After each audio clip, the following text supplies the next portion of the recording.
परेश रावल ये नाम सुनते ही मतलब जहन में सीधा बाबूराव का चेहरा आ जाता है ना? हाँ बिल्कुल, वो तो है ही। लेकिन क्या वो किरदार ही उनकी पूरी पहचान है या फिर जैसा उन्होंने खुद भी कहा कभी-कभी गले का फंदा जैसा बन गया? हम्म। आज हम उनके एक हालिया इंटरव्यू के कुछ हिस्सों को देखेंगे, समझने की कोशिश करेंगे। बिल्कुल। ये राजशा मानी के साथ उनकी एक काफी लंबी बातचीत थी और इसमें उन्होंने कई चीजों पे मतलब पर्सनल चीजों पर भी खुलकर बात की है। जैसे? जैसे अपने पिता के साथ उनका रिश्ता, जो काफी गहरा और कह सकते हैं थोड़ा जटिल भी था। अच्छा। फिर उनकी अपनी प्रेम कहानी जो बिल्कुल फिल्मी लगती है, गुस्सा, उनके गुस्से वाले किस्से, हाँ, सुना है गुस्से के बारे में। बॉलीवुड की सच्चाई पर भी बोले वो, अवार्ड्स पर, अपने करियर के उतार चढ़ाव पे, काफी कुछ है। तो ठीक है, इस बातचीत के जरिए हमारा मकसद क्या है? कोशिश यही रहेगी कि किरदारों के पीछे जो इंसान है परेश रावल, उन्हें थोड़ा समझें। सही। उनके अनुभव, उनके क्या उसूल हैं, इंडस्ट्री को वो कैसे देखते हैं, जैसा उन्होंने इस इंटरव्यू में बताया है, उसी पर बात करेंगे। हाँ, उसकी गहराई में जाने की कोशिश करेंगे। चलिए शुरू करते हैं फिर। करते हैं। तो सबसे पहले उनके पिता के साथ जो रिश्ता था, ये मुझे बड़ा दिलचस्प लगा कि वो कहते हैं वो बिल्कुल अपने पिता जैसा बनना चाहते थे। हाँ, ये आमतौर पर सुनने को नहीं मिलता। बिल्कुल, ज्यादातर बेटे या तो अलग बनना चाहते हैं या उनसे बेहतर। और उन्होंने एक किस्सा सुनाया कि पिता की तनख्वाह थी कोई 150 रुपए। हाँ, महज 150 रुपए। और उन्होंने परेश जी को एक प्ले प्रोड्यूस करने के लिए 300 रुपए दे दिए। सोचिए जरा, मतलब अपनी 2 महीने की तनख्वाह से ज्यादा। उस जमाने में कितनी बड़ी रकम और कितना बड़ा भरोसा रहा होगा। वाकई, ये सिर्फ पैसे की बात नहीं है, ये दिखाता है कि वो अपने बेटे के पैशन को, उसकी कला को कितना समझते थे, कितना सपोर्ट करते थे, वो भी तब जब शायद घर में तंगी हो। और इस रिश्ते में ना कई परतें हैं। एक तरफ सख्ती भी थी, वो पोप को देखने जाने वाला किस्सा। हाँ, कि बेल्ट से पिटाई हुई थी। हाँ, लेकिन फिर उसी सख्ती के पीछे एक गहरा प्यार भी था, एक फिक्र थी। वही कि पिटाई के बाद फिर खुद ही दही और आइसक्रीम भी खिला रहे हैं। बिल्कुल। तो ये विरोधाभास नहीं, शायद एक तरह का संतुलन था, डिसिप्लिन भी, लेकिन उससे ज्यादा दोस्ती वाला भाव। दोस्ती वाला। हाँ, वो बताते हैं कि उनके पिता उनके दोस्तों के भी दोस्त बन जाते थे। मतलब दोस्त परेश जी से मिलने आते तो पिता से जरूर मिलकर जाते थे।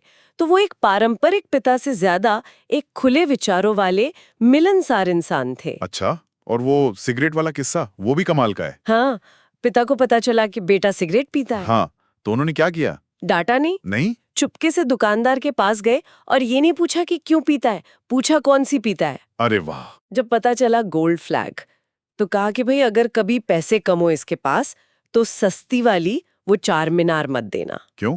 बोले उससे खांसी होती है। क्या बात है, मतलब चिंता भी है तो क्वालिटी की। हाँ, ये प्यार और चिंता जताने का कितना अनोखा तरीका है ना। वो चाहते थे बेटा सुरक्षित रहे, चाहे वो कुछ ऐसा कर रहा हो जो शायद उन्हें पसंद ना हो। सबका असर मतलब ये जो पिता से मिला, क्या उनके अपने बेटों के साथ रिश्ते पर भी दिखता है? लगता तो है। वो अपने बेटों को सपोर्ट करते हैं जैसे उनके पिता ने उन्हें किया, पूरी तरह।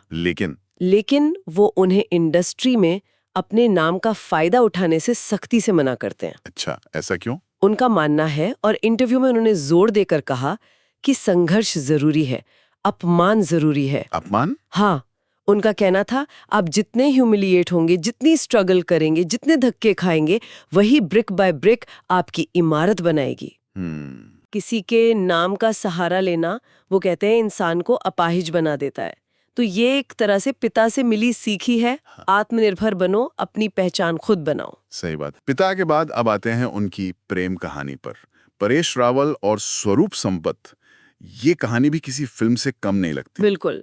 उन्होंने स्वरूप जी को एक ड्रामा फेस्टिवल में देखा और देखते ही अपने दोस्त से क्या कहा, ये लड़की मेरी वाइफ बनेगी। सोचिए, कितना नाटकीय और कितना मतलब आत्मविश्वास से भरा हुआ। हाँ, जबकि दोस्त ने टोका भी कि अरे वो अपने बॉस की बेटी हैं। हाँ, अरे बेवकूफ, हम जहाँ काम करते ही उनके बॉस बच्चू भाई भट्ट की बेटी है। हाँ। लेकिन परेश जी का इरादा पक्का था। उस जमाने के हिसाब से कितनी बड़ी बात थी, मतलब सामाजिक तौर पर। बहुत बड़ी।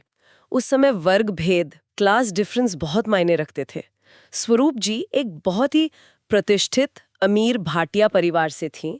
उनके पिता इंडियन नेशनल थिएटर के जाने माने नाम थे। वो खुद मिस इंडिया रह चुकी थीं, एक सफल एक्ट्रेस थीं। और परेश रावल, वो उस समय संघर्ष कर रहे थे, जैसा वो खुद मजाक में कहते हैं, मिस्टर भाईदास भी नहीं थे। हाँ, तो जमीन आसमान का फर्क था एक तरह से। फिर भी रिश्ता चला, और चला ही नहीं, पनपा भी। कैसे? यही तो खास बात है। परेश जी साफ कहते हैं कि उनके बीच कभी पैसे या रुतबे को लेकर कोई कॉम्प्लेक्स, कोई असुरक्षा नहीं आई। बिल्कुल नहीं। वो तो यहाँ तक बताते हैं कि जरूरत पड़ती थी तो वो स्वरूप जी से पैसे भी ले लेते थे। सच में? हाँ, चाहे पान वाले को देने हो या बस का किराया। अरे वाह, ये दिखाता है कि रिश्ता कितना सहज था, कितना जमीनी था। बुनियाद पैसे या स्टेटस पर नहीं, आपसी समझ और जुड़ाव पर थी। और शादी का प्रपोजल, वो किस्सा भी बड़ा मजेदार है। कोई 12 साल बाद। हाँ, 12 साल के कोर्टशिप के बाद जब वो स्वरूप जी के पिता बच्चू भाई से बात करने गए तो बहुत डरे हुए थे। डरना तो बनता है, इतने साल बाद भी। बिल्कुल, क्या रिएक्शन होगा पता नहीं, लेकिन हुआ क्या? जब उन्होंने कहा कि वो स्वरूप से शादी करना चाहते हैं तो बच्चू भाई ने कहा, एक काम कर, स्टूल है, ऊपर चढ़, ब्लैक लेबल की बोतम निकाल। सच? हाँ, और फिर दोनों ने रात 12-1 बजे तक साथ में बैठकर पी। कमाल है। ये तो बहुत ही गर्मजोशी वाला स्वागत हुआ। हाँ, ये दिखाता है कि शायद बच्चू भाई ने भी रिश्ते की ईमानदारी और गहराई को समझ लिया था, बाहरी चीजों से परे जाकर। तो इस पूरी कहानी से परेश रावल प्यार को कैसे देखते हैं? क्या परिभाषा है उनके लिए? उनके लिए प्यार का मतलब है एक दूसरे को समझना, सबसे जरूरी, एक दूसरे को स्पेस देना, आगे बढ़ने की जगह देना, और सबसे अहम, मुश्किल वक्त में एक दूसरे का सहारा बनना। वो कहते हैं प्यार जैसी दिव्य चीज की असली जरूरत तो तब पड़ती है जब हालात खराब हो। ये सिर्फ रोमांस नहीं, एक गहरा प्रैक्टिकल रिश्ता है। अब आते हैं उनके मिजाज पर, उनके गुस्से पर। वो खुद मानते हैं कि उनका गुस्सा थोड़ा वायलेंट हो सकता है। हाँ, हिंसक किस्म का। उन्होंने 2 घटनाएं बताई भी। कौन सी? एक तो प्ले के दौरान ऑडियंस में कोई लगातार भद्दे कमेंट कर रहा था, तो वो स्टेज से उतरे, ऑडियंस में गए और उस आदमी की पिटाई कर दी। और दूसरी घटना में उन्होंने गुस्से में किसी के सिर पर पत्थर मार दिया था। अरे बाप रे। हाँ, हालांकि वो ये भी कहते हैं कि बाद में वो आदमी उनका अच्छा दोस्त बन गया। लेकिन हाँ, ये घटनाएं दिखाती हैं कि गुस्सा तेज आता है और शारीरिक प्रतिक्रिया भी हो सकती है। लेकिन वो गुस्से की वजह क्या बताते हैं?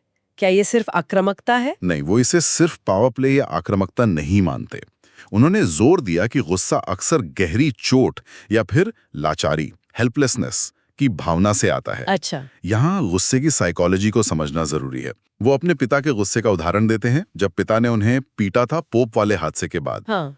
तो वो गुस्सा सिर्फ पावर नहीं था, वो एंग्विश था। अच्छा। गहरी मानसिक पीड़ा, बेटे की सुरक्षा की चिंता। वो बताते हैं कि उनके पिता उस वक्त टैक्सी में रो रहे थे। ओह, ये तो बिल्कुल अलग नजरिया है गुस्से को देखने का। बिल्कुल। और इसी गुस्से को लेकर वो आज के समाज पर भी एक टिप्पणी करते हैं। कहते हैं कि आजकल लोग कम सहनशील हो गए और गुस्सा दिखाना एक फैशन जैसा बन गया है। हाँ, जैसे लोग गुस्से को अपने प्रिविलेज की तरह इस्तेमाल करते हैं। देखो, मुझे भी चोट लगती है, मैं भी नाराज हो सकता हूँ। और इसी से जोड़कर वो धर्म के गलत इस्तेमाल की बात भी करते हैं। कैसे? उनका कहना है कि धर्म को आजकल बड़ी आसानी से ढाल या हथियार बना लिया जाता है। कोनो बात हो, सीधा मजहब ऐसे जोड़ देते हैं। इसका क्या मतलब है? इसका मतलब गहरा है। वो इशारा कर रहे हैं कि धर्म के नाम पर लोग आसानी से गोलबंद हो जाते हैं, शायद इसलिए कि ये उन्हें एक पहचान देता है, एक ताकत का एहसास देता है। एक तरह की बुलेट प्रूफ जैकेट। बिल्कुल, जैसे उसे पहन लिया तो अब कोई सवाल नहीं उठा सकता, अब हम सुरक्षित हैं। ये आज के माहौल पर एक गंभीर टिप्पणी है, जहां तर्क की जगह अक्सर पहचान हावी हो जाती है। चलिए, अब उनके करियर और इंडस्ट्री की बातों पर आते हैं।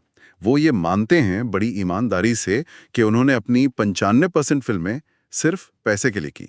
हाँ, ये सुनने में थोड़ा अजीब लग सकता है, लेकिन ये इंडस्ट्री की सच्चाई भी है, खासकर एक कैरेक्टर एक्टर के लिए। उनका तर्क क्या है इसके पीछे? सीधा सा, इन फिल्मों से घर चला, आर्थिक सुरक्षा मिली। अच्छा। और इसी सुरक्षा ने उन्हें सरदार पटेल या तमन्ना जैसी फिल्में करने की हिम्मत दी। वो फिल्में जिनसे दिल को सुकून मिलता है पर पैसे नहीं मिलते। तो ये एक तरह का बैलेंस था। हाँ, एक प्रैक्टिकल बैलेंस। पेट भरने के लिए काम करो ताकि आत्मा को संतुष्ट करने वाला काम भी कर सको। वो जानते थे कि सरदार जैसी फिल्म के लिए पैसे मांगना सही नहीं होगा। और हेरा फेरी, बाबूराव का किरदार, वो कैसे दो धारी तलवार बन गया? वो कहते हैं गले का फंदा बन गया। गले का फंदा? क्यों? सफलता तो बहुत मिली। सफलता इतनी बड़ी थी कि हर कोई उनसे बस वही उम्मीद करने लगा, उसी तरह की कॉमेडी। हाँ, टाइप कास्टिंग का खतरा। बिल्कुल, एक्टर के लिए ये एक जाल हो सकता है। आपकी रेंज सीमित हो जाती है। वो उस सफलता की इज्जत करते हैं, लेकिन एक कलाकार के तौर पर उससे बंधना नहीं चाहते थे। इसी बारे में वो एक्टर और स्टार में फर्क भी बताते हैं। हाँ, और ये बहुत जरूरी बात है। वो कहते हैं स्टार की उम्र होती है, बूढ़ा होता है। और एक्टर एक्टर की उम्र होती है, मैच्योर्ड होता है। मतलब स्टार का चार्म शायद वक्त के साथ फीका पड़ जाए, लेकिन एक अच्छा एक्टर तजुर्बे के साथ और बेहतर होता है और परिपक्व होता है। क्लास परमानेंट होती है। बिल्कुल, उनका मानना है क्लास परमानेंट है।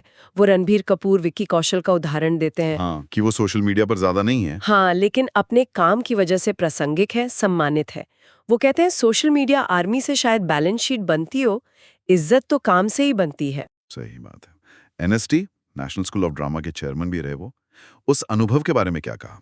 थोड़े निराश लगे। हाँ, थोड़ी निराशा थी। उन्हें लगा कि कुछ छात्र जिन्हें इतनी अच्छी सुविधाएं मिल रही हैं, वो उसका फायदा उठाने के बजाय बाहरी तत्वों के बहकावे में आकर प्रदर्शनों और विरोधों में ज्यादा उलझ गए थे। उनके नजरिए से ये उस मौके का सही इस्तेमाल नहीं था जो उन्हें अपनी कला निखारने के लिए मिला था। ये थोड़ा स्थापित कलाकार और उभरते छात्रों के बीच का वैचारिक मतभेद भी दिखाता है, खासकर राजनीतिक सक्रियता को लेकर। अवार्ड्स के बारे में भी उन्होंने कुछ कहा? लॉबिंग का जिक्र किया? हाँ, उन्होंने साफ कहा कि अवार्ड्स में लॉबिंग होती है। लॉबिंग मतलब अवार्ड पाने के लिए पीछे से कोशिशें करना, माहौल बनाना, जूरी को प्रभावित करना। वो कहते हैं ये सिर्फ यहाँ नहीं, ऑस्कर तक में होता है। ऑस्कर में भी? हाँ, पार्टियां दी जाती हैं, लोगों से मिला जाता है ताकि वो आपके लिए वोट करें।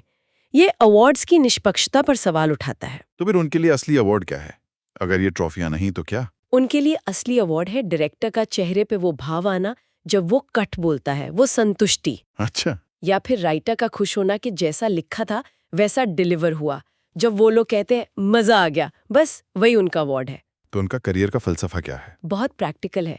या तो किरदार और डायरेक्टर में दम हो या फिर पैसे अच्छे मिले, बीच का रास्ता नहीं। और इन सब के बीच थिएटर? थिएटर उनकी बुनियाद है।